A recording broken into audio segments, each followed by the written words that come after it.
призывать к рождаемости является немножко бессмысленно. Проблема ускоряется и усугубляется, то, о чем мы говорили.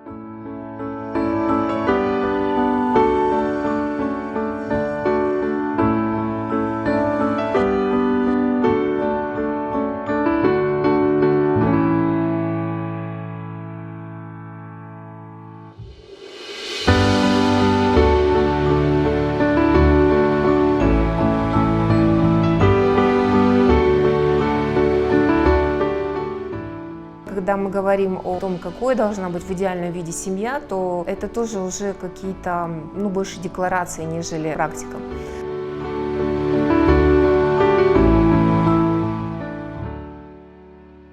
И я говорю не только про Казахстан, я говорю про глобальный.